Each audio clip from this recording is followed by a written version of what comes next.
라고 예수께서 대답을 해주신 거죠. 그게 하나님을 아는 자라면 합당하다라고 하는 이야기입니다. 하나님을 창조주로 인정한다면 그게 합당하다라고 하는 거죠. 그러자 이제 질문 하나 더 합니다. 그러면 어찌하여서 모세는 이혼율을 내어주라고 했습니까? 라고 하는 거예요. 하나님의 창조의 선지를 제대로 안다면 갈라서는 것은 불가한 일이죠. 있을 수 없는 일이다라고 하는 겁니다. 근데 하나님은 모세에게 이혼율을 줬어요. 이게 왜 줬느냐라고 지금 질문한 겁니다. 예수께서 가라사대 모세가 너희 마음에 완악함을 인하여 안에 내어버림을 허락한 것이다. 이게 본래 하나님의 뜻이 아니고 창조로서의 섭리와 합당한 뜻이 아니고 너희가 이미 완악하기 때문에 주어진 것이다. 이혼증서라고 하는 것이 그런 의미였다라고 하는 겁니다. 너희가 죄인이기 때문에 어쩔 수 없이 그 죄인으로서의 그 범죄를 인정하고 주신 섭리였다라고 하는 겁니다. 그러나 본래는 그렇지 아니하였다. 그래서 너희가 음행한 연고 이외의 아내를 버리는 것은 다 가등쉽게 하는 일이다 라고 이야기를 하는 것이죠. 그러자 제자들이 가로되 만일 사람이 아내에게 이같이 할 때에 장가들지 않는 것이 좋겠습니다. 결국은 이혼하고 갈라서고 다시 재혼하고 있는 모든 것이 다 죄다라고 예수께서 말씀하시는 거예요. 원래 하나님의 뜻에 어나지는 일이다. 하나님께서 창조하실 때는 둘을 나누어서 한 몸으로 이루게 하셨고 그걸로 말미암아 교회와 그리스도가 한 몸 되어진 것을 알게 하기 위해서 주신 섭리였다. 그러나 너희들이 워낙 악하여서 그걸 분별하고 알지 못하니까 모세를 통해서 이혼증서를 준 것이다. 이혼증서는 합당함으로 준 게 아니고 너희들이 악하기 때문에 준 것이다 라고 말씀을 해주셨어요. 그러니까 제자들이 그러면 차라리 결혼하지 않는 것이 낫지 않습니까? 라고 묻는 거죠. 이러한 질문들이 계속 예수님에게 지금 되어지는 겁니다. 그러자 예수님께서 가라사대 사람마다 이 말을 받지 못하고 오직 타고난 자라야 받는다.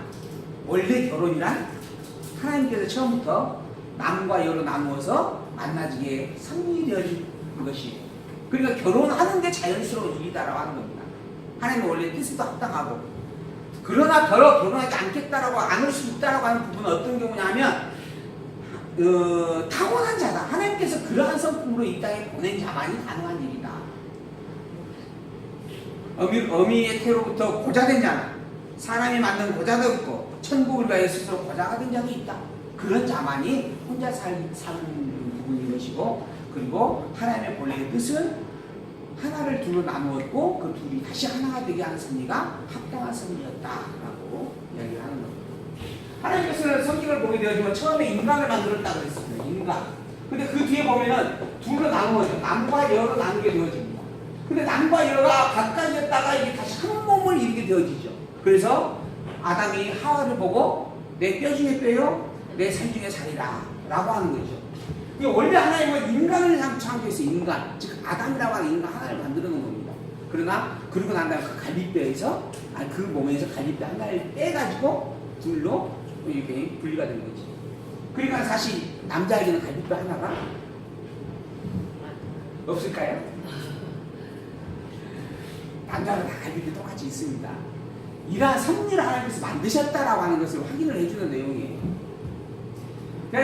그래서 원래 이 여자라고 하는 부분이 남자에게 속해 있었다라고 하는 부분의 의미이고 또 하나는 둘이 되어졌는데 원래는 한 몸이었다라고 하는 부분을 분명히 보여주신 말씀이에요. 그게 남자와 여자의 만남이고 결혼이라고 하는 섭리였다라고 하는 겁니다. 이걸 나중에 에베소서에서 뭐라고 하냐 하면 신랑 되신 예수님이 신부인 교회를 만나러 온다라고 하는 것을 설명을 합니다. 이게 결혼이 갖고 있는 의미예요.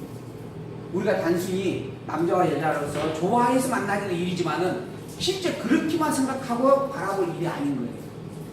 이 섭리조차도 누구를 밝혀주기 위한 거예요? 하나님의 누군지를 계시하기 위해서 주신 섭리인 겁니다. 그러한 사랑의 감정을 느끼게 함으로 말미암아 하나님이 나를 이렇게 사랑하시는구나 라고 하면서 알게 하기 위해 주신 섭리인 거고 그리고 남자와 여자의 만남을 통해서도 내가 이렇게 죄 덩어리였는데도 불구하고 하나님께서 직접 인간의 몸을 입고 이 땅에 오신다라고 하시는데 그렇게 해서 오셨구나. 그분이 바로 그리스도이구나. 라고 하는 것을 늘 기억하게 하려고 주신 섭리인 겁니다. 부모로서의 관계도 자녀로서의 관계도 마찬가지예요. 하나님이 내게 하나님을 배워가는 교육의 장소로 주시는 그 최초의 가장 작은 단위의 교회가 바로 가정이다. 이렇게 이야기를 하죠. 그저 단순히 사람과 사람의 만남으로서 이루어지는 한 영역이 아니라 그 속에서 우리가 항상 기억해야 될 것, 바로 하나님에 대한 존재이고 그 하나님의 여호와이심을 기억하는 일입니다. 그걸 위해서 함께 모여서 가족을 이루게 하셨고, 또한 함께 모여서 부모와 자녀의 관계를 얻게 하셨고, 그리고 함께 모여서 함께 식사기도 하고, 그리고 또 함께 다과도 나누고 삶을 살아가도록 섭리하실 일이다 라고 하는 거죠. 이걸 이제 사도 바울은 나중에 믿음으로 행치 아니하는 모든 것은 죄고 믿음으로 행하는 모든 것은 의롭다라고 하는 표현으로 이야기를 하게 되어집니다. 우리에게 있어서 내가 이것을 하느냐 마느냐라고 하는 것이 우리는 너무 중요합니다. 그러나 그게 중요한 게 아니에요. 하나님이 중요하게 바라보시는 것은 그 중심이 믿음에 있었느냐 믿음에 없었느냐라고 하는 거예요. 이게 중요한 겁니다. 우리가 과연 이 세상에 살면서 얼마나 예수님을 그리스도로 정말 온전히 인정하고 있느냐, 우리가 정말 하나님을 정말 전능자의 주권자로 인정하고 있느냐 아니하였느냐, 이게 중요하다라고 하는 거예요. 우리의 삶 속에서 매 순간순간마다 눈 뜰 때 기도하고 삶을 살아가는 순간순간마다 기도하고, 그리고 또한 눈을 감을 때에도 기도하는 마음으로 기도하면서 눈을 감을 수 있는, 그렇게 하루를 시작하고 하루를 마칠 수 있는 그런 존재, 그런 삶이 하나님 앞에 우리가 합당한 삶이다라고 하는 것을 분명하게도 새겨볼 수 있는 부분들입니다. 그래서 이 말씀을 받을 자만이 받게 되어져 있다라고 이야기를 하셨습니다. 13절, 때 사람들이 예수의 안수하고 기도하심을 바라고 어린아이를 또 데리고 왔어요. 아까 그 어린아이는 자기의 힘으로는 아무것도 못한다, 오직 부모만을 의지한다, 이런 의미에서 비유로 어린아이를 등장을 시켰어요. 근데 여기에 보면은 어린아이가 또 왔어요. 제자들이 막 꾸짖습니다. 왜 꾸짖어요? 어린아이가 어른들이 노는데 왜 와서 끼어드느냐 하는 거예요. 쉽게 이야기하면. 그래서 오지 말라고 꾸짖는 거예요. 그래야 예수님께서 용납하라, 내게 오는 것을 금하지 말라 그러면서 또 천국이 이런 자의 것입니다 라고 이야기합니다. 무슨 의미예요? 아까는 부모에게 의지하며 살아가는 것처럼 오직 그리스도 예수만을 바라보는 존재라고 하는 의미로 어린아이를 비유했다면, 지금의 어린아이는 무슨 의미예요? 배척받았다라는 거예요. 힘이 없고 나약하여 배척받았다. 어린아이가 여기서 배척받은, 제자들에게 배척받은 이유가 뭐예요? 어린이 아니어서 배척을 받는 거예요. 힘이 없고 나약한 자라고 하는 부분의 의미죠. 이런 힘없고 나약한 자가 바로 천국에 합당한 백성이다. 곧 나중에 예수님 당신께서도 핍박을 당하여 십자가에 죽으실 것이고, 또 예수님을 증인으로, 예수님의 그리스도를 증거하는 증인으로 살아갈 제자들도 다 핍박을 받게 되어질 것이고, 이렇게 연약한 자들이다. 그러나 그러한 자들이 바로 천국 백성이다 라고 가르칩니다. 근데 또 여기도 어린아이만 또 바라보면서, 야, 애들처럼 순수해야 된다, 애들처럼 정말 멸시를 받아도 불굴의 의지로 무조건 예수님이 나와줘야 된다, 이런 부분으로 또 이야기하는 경우들이 더러 있더라고요. 16절, 어떤 사람이 죽게 와서 가로되 선생님이여 내가 무슨 선한 일을 하여야 영생을 얻으리이까? 예수께서 이야기합니다. 어찌하여 선한 일을 내게 묻느냐? 선한 이는 오직 한 분뿐이다. 그 한 분이 누구예요? 하나님이에요. 하나님만이 선하시다. 그럼 예수님은 선해요, 안 해요? 지금 이야기하는 거잖아요. 한 분이 와서 예수님한테 당신은 선한 선생님입니다 그랬어. 그랬더니 아니 무슨 개코 같은 이야기냐, 하나님 선한 분이 한 분밖에 없다, 하나님밖에 없다, 지금 그렇게 이야기를 했어. 그럼 예수님은 선하다는 거예요, 아니다는 거예요?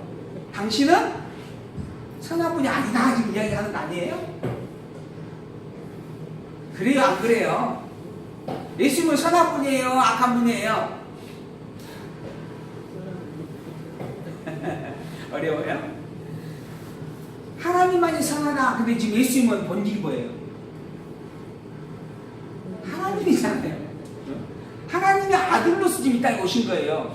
그러니까 하나님이 선하신 만큼 예수님도 선한 분이죠.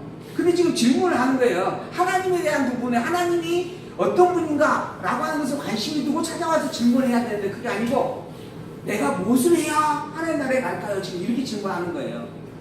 이게 선에 대한 개념이 너무 잘못돼가지고 예수를 찾아온 거예요. 그러니까 처음부터 선을 받은, 선의 개념이 무엇인지를 가르쳐 주는 겁니다.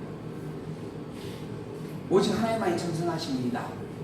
그리고 난 다음에 이제 뭐라고 해요? 살인하지 말라, 간음하지 말라, 도둑질하지 말라, 이런 계명들을 다 지켜라 하는 거예요. 그러자 이 사람이 나 그거 다 지켰습니다 그러잖아요. 이 청년이 가로되 이 모든 것을 내가 다 지켰사오니 아직도 무엇이 부족하겠습니까? 예수께서 이야기합니다. 내가 온전하고자 할진대 가서 내 소유를 팔아 가난한 자들을 주라. 살인하지 말라, 간음하지 말라, 도둑질하지 말라. 그러니까 이제 바리새인들은 살인하면 안 돼, 간음하면 안 돼, 도둑질하면 안 돼, 이렇게 가르쳤다 그랬죠. 이게 잘못된 것이라고 이미 예수께서 가르치셨어요. 살인하지 말라라고 하는 모세의 율법의 말씀은 뭐의 말씀이다? 너희는 다 살인자다. 간음하지 말라라고 하는 그 말씀은 무슨 말씀이다? 이 세상에 간음하지 않는 자가 아무도 없다. 이걸 보여주는 말씀이었다. 이렇게 예수님이 가르쳐주셨잖아요. 지금 다시 한번 확인해 주는 겁니다. 나는 이 모든 거 다 지켰습니다. 나는 의인이다. 이런 마음이 좀 온 거예요. 그러니까 그 사람에게 실제로 확인해 주면 너 그거 지켜라. 내가 다 지켰는데요. 그래? 그거 다 지키라고 하는 것이 진짜 뜻이 아니라 그것을 다 지켰다라고 하는 말의 진짜 참뜻은 너의 가진 것을 다 팔아서 다 나눠주는 것을 거기까지 포함되어져 있다. 이렇게 확인해 준 겁니다. 너는 지켰다라고 하는데 실제로는 그 지킨 것이 뭐 아니다. 이런 이야기를 하는 거예요. 그러니까 그 말을 딱 듣고 이 부자가, 이 청년이 어떻게 했어요? 근심하며 돌아가고 내가 지켰다고 생각하고 다 지킨 줄 알았는데 저건 도저히 못 지키겠는데? 하는 겁니다. 그러니까 하나님께서 모세를 통해 주시는 율법의 말씀도 그 당시에 백성들이 잘못 알고 있는 거예요. 왜 잘못 알고 있죠? 그 당시에 종교 지도자인 바리새인과 서기관들이 잘못 가르쳐줬기 때문에 그런 거예요. 그럼 왜 바리새인과 서기관들이 잘못 가르쳐줬는가? 그들도 잘못 알고 있어서 그러는 거예요. 그 잘못 알았다는 증거가 뭔가? 참 선지자 예수님이 왔어요. 그 참 선지자 예수님이 천국의 복음으로 지금 증거를 하고 있어요. 근데 어떻게 해요? 참남하다. 나중에 저건 살인죄에 해당된다. 그래 십자가에 내어 죽여야 된다. 나중에 예수님에게 와가지고 예수님께서 행하신 모든 말씀들에 대해서는 변론할 수가 없으니까 오히려 예수님을 죽이려고 엿보기 시작합니다. 그게 잘못된 거예요. 진리를 진리로 인정하면 되는데 진리라고 하는 것이 분명한데도 불구하고 내가 알고 있는 것을 버리지 못하고 내 것으로 그 진리를 오히려 비진리화 해버리는 거예요. 근데 그런 경우들이 참 많아요. 성경을 안다라고 하는 나의 현재 알고 있는 그런 지식으로 인하여서 성경에 대한 부분의 올바른 부분의 가르침을 오히려 배격하는 일들이 많습니다. 저도 그것 때문에 너무 고민했다라고 한번 말씀드렸잖아요. 그 가지고 있는 그 기존의 선 지식과 가치관을 배격하고 빼내는 것만큼 어려운 게 없습니다. 그래서 이제 우리 왕 목사 같은 경우도 나사에 비유하시더라고요. 나사를 이렇게 박았어요. 근데 이 나사가 잘못 박아지고 삐뚤어져요. 그러면 나사를 다시 박으려면 어떻게 해야 돼요? 다르게 박으려면 이걸 다 풀어내야 돼요. 처음부터 아예 딱 나사를 심어가지고 박는 것보다 다시 풀어내고 박는 일이 훨씬 시간 많이 걸리고 더디고 어려울 수밖에 없다고 하는 거죠.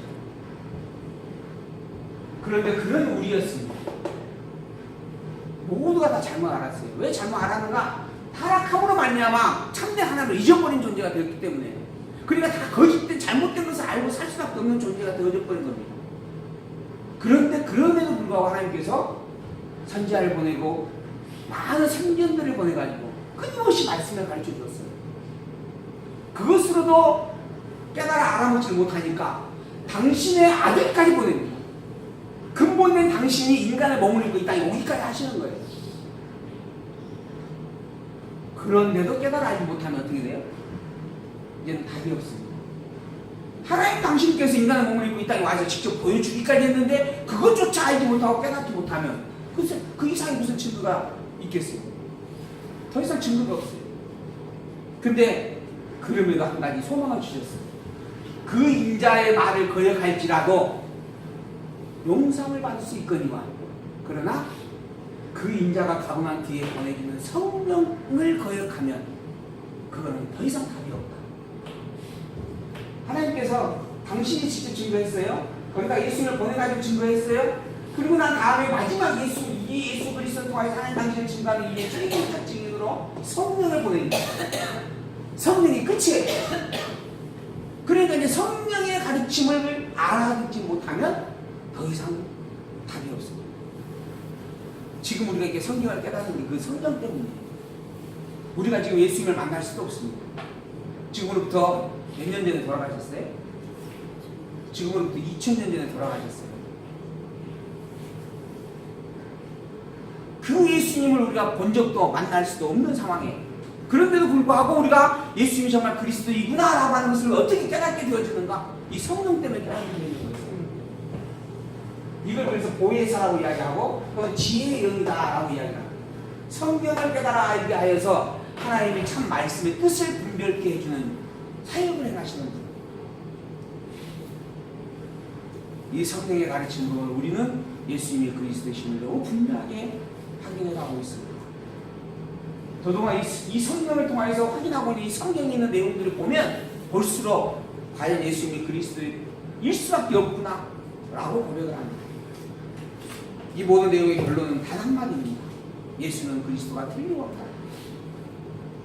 왜 이 말을 이렇게 강조하는가? 타락한 인간은 오직 그리스도로 말미암아 구원을 얻을 수 있기 때문에 그런 거죠. 그런데 그런 그리스도가 이 세상에 왔는데도 불구하고 그 그리스도는 본체 많지 않고 다른 그리스도를 향하여서 인간들이 끊임없이 내닫고 있기 때문에 그런 겁니다.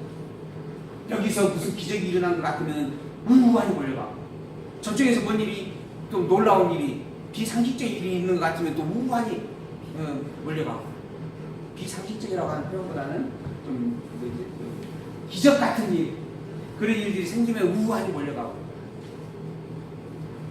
나중에 예수님께서 하신 말씀 가운데 뭐라 하냐면 때가 되어지면 그들이 기적과 기사를 행할 것이다. 돌에서 돌이 말을 하게 하고 돌덩어리에서 눈물이 흘리게 하고 움직이기까지 할 것이다. 그러나 그럴지라도 미혹되지 말라. 이미 그리스도는 나쁘리라. 그러한 일들을 행한 자는 그리스도의 권세인 것처럼 가장하여 행하는 적 그리스도이다. 그렇게 단호하게 이야기하고 있습니다. 오직 예수님만이 그리스도입니다. 그리고 오직 예수 그리스도의 이름으로 우리는 여호와 하나님을 찬양하며 살아가야 할 것입니다. 이 신앙의 고백을 결코 잃어버리지 않고 살아가는 우리가 되기를 소망하면서 오늘 말씀을 마치려 하거든요. 아쉽습니다. 이거 가야 되는데. 다음 시간에 19장 27절에 있는 말씀부터 23절에 있는 말씀부터 보도록 하겠습니다. 오늘 21장까지 가려고 했는데 해볼까요? 그래도 또 아쉬움을 갖고 다음 시간에 또 만날 것을 약속하면서 오늘 말씀을 마치도록 하겠습니다.